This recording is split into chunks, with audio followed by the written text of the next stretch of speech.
This video is number 6 in a series on manners for kids, and today we're going to talk about how you can encourage in your children different ways to have them be more polite when they want your attention. So I've had a couple people send me some messages and some comments on, okay, well, saying excuse me is fine, but that doesn't seem to be working with my child. So what else can I do to try to encourage them to get my attention, but in a polite way, right, Sabine?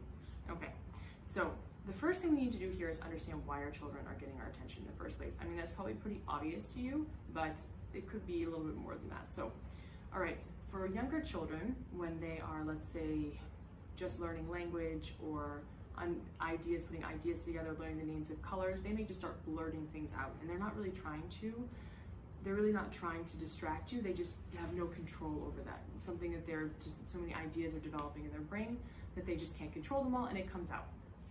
When an age like Sabine's, or let's say 3, 4, 5, 6 years of age, they have a little bit more control over that, although ideas and concepts do come in and out and they just interrupt you, but they don't really understand the concept of being rude. And I think that that's what we need to focus on, is we need to understand that interrupting is rude, right, Sabine?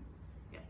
And we need to be more conscious about that. And when you're interrupting mommy and daddy, we need to be more aware. So how can we be less rude? Do you want to show them, Sabine?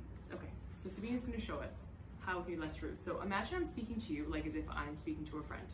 So if I'm speaking to you and Sabine wants my attention, what can she do? So she will come over and she will put her hand on my wrist, meaning that she wants my attention.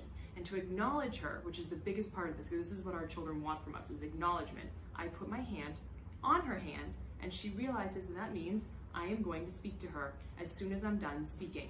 And so then she will sit down, or she will go back to where she was playing, and I will then speak with her. So I think it's a couple different step process. One is the child putting a hand on my wrist.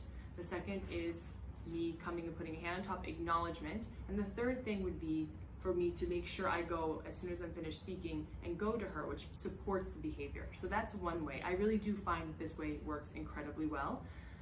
That way you won't have to interrupt your conversation. It doesn't break, it doesn't distract you, but at the same time the child receives the acknowledgement that they are looking for, and then you can follow up, so it supports the behavior.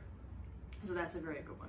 Another thing that you can do, which is to set time limits. So if a child comes over to me, and if you need to say something to me, what do you say, Sabine? Excuse me. Yes.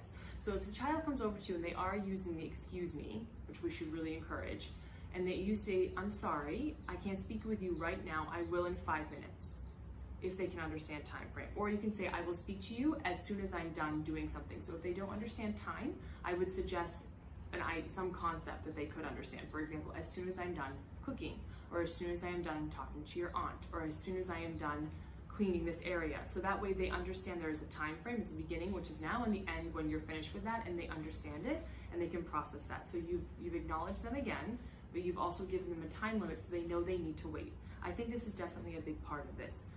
A big part is understanding that being rude is interrupting is being rude, but also that this is part of a waiting and giving process. Like you will give attention, but they may have to wait for it. I think that that's a very big piece of this. And the last thing I think we can do is through our own behavior. So when we are interrupting our own children, so for example, if I said to Sabine's telling me something very important. Sabine, do you want to tell me something about what you found was very fun that you did today? I did something like my dad's birthday.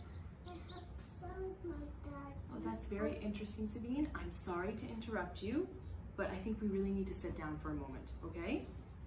So that's a good example. So imagine that your child needs to get their shoes on, but they're deeply engrossed in telling you about what happened earlier in the day.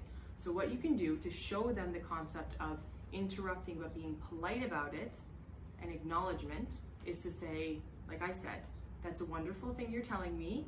I'm sorry for interrupting you, but we need to get our shoes on because we have to leave, kind of a thing. So you're showing a pattern of acknowledgement, that you're acknowledging that you're being rude by interrupting, but you're kind of apologizing almost for it, but that there's a reason for it. Do you know what I mean? So this is a really good way to do this. So those would be my suggestions. Also with your partner, when you're speaking to them, try not to interrupt them. And if you do, try to use those same words. I'm sorry for interrupting you, or I'm sorry for interrupting you, and please continue the conversation. So these would be my suggestions. Please let me know if those helped. I really do think the hand on the wrist works wonderfully. But if you have any other suggestions or if you have any other questions, please give me your feedback, and please check out the videos in the other series on manners for kids.